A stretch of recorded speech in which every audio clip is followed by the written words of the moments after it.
আসসালামু আলাইকুম ভিউয়ার্স, আজকে আবার এক নতুন স্বাদের রেসিপি নিয়ে আপনাদের সামনে হাজির হয়ে গেছি। আজকে যে রেসিপিটি বানিয়েছি সেটি হচ্ছে ডিমের পুডিং। তো পুডিংটি বানানোর জন্য দেখুন কীভাবে বানিয়েছি।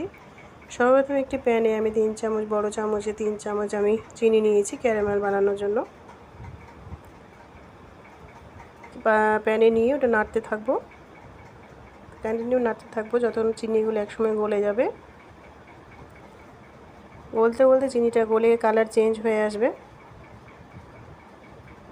দেখুন চিনিটা গলে গেছে, জল ছেড়ে দিয়েছে। এবার অনবরত নাড়তে নাড়তে কালার চেঞ্জ হচ্ছে। কালারটা যখন একটু ব্রাউন কালার, বাদামি কালার হয়ে আসবে, তখন আমরা প্যান থেকে নামিয়ে নেব। যে কোনো জিনিসে ক্যারামেল বানাতে গেলে আমরা এইভাবে বানিয়ে নিই।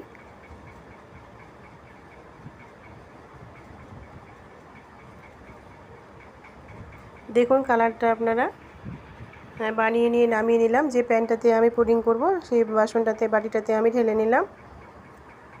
ঢেলে নিয়ে আমি অন্য একটি পাত্র নিলাম বাটিতে। সেই বাটিতে 2টো ডিম আমি নেব ফেটে, আর নেব 1 কাপের মতো গুঁড়ো চিনি নিয়েছি আমি। চিনিটা আমার গুঁড়ো করা আছে, ভালো করে ফেটিয়ে নেব।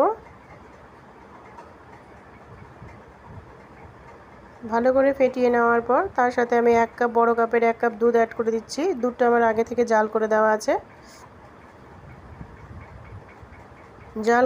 এবং ঘন দুধ আছে।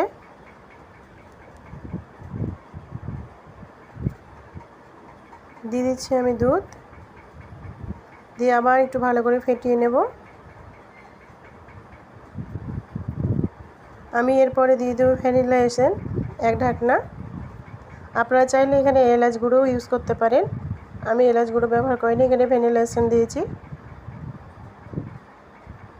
আর দিয়ে দিচ্ছি 1 চুটকি লবণ স্বাদ বাড়ানোর জন্য। দিয়ে ভালো করে আবার একটু ফেটিয়ে নেব। ফেটিয়ে নেওয়ার পর যে বাসনটিতে আমি ক্যারামেল দিয়েছি ঢেলে, সেই বাসনটিতে আবার ঢেলে দেব। তারপরে এখানে স্টিলের বাসন হোক, সিলভারের বাসন হোক, যে কোনো বাসনই আপনারা ব্যবহার করতে পারেন।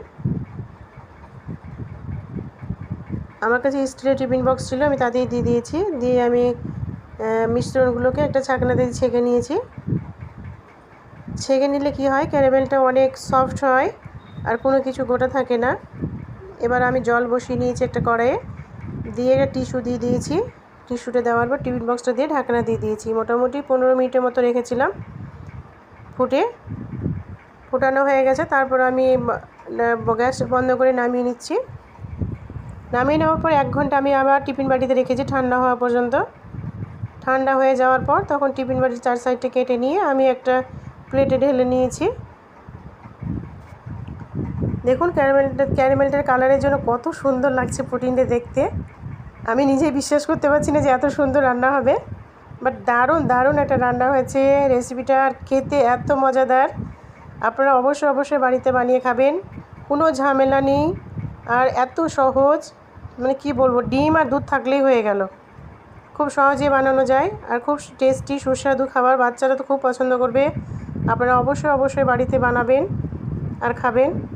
আর আমার ভিডিওটা যদি ভালো লাগে তাহলে অবশ্যই লাইক, কমেন্ট, শেয়ার করে দেবেন ছোট্ট করে। তো যাই হোক, আপনারা অবশ্যই বাড়িতে বানাবেন, খাবেন। সকলে ভালো থাকবেন, সুস্থ থাকবেন। খোদা হাফেজ।